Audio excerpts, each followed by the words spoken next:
The Self-Control and Channel Changer, a free printable kit for conversation practice. When we're helping children with autism to expand their conversation topics, it's important to maintain variety and keep it fun. Here is a kit to create visual prompts for communication that look like TV remotes. There are two ways to make it. The first method is to write on it directly.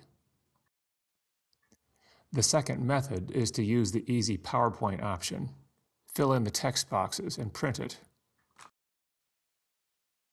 The finished self-control and channel changer looks like this after kids color it.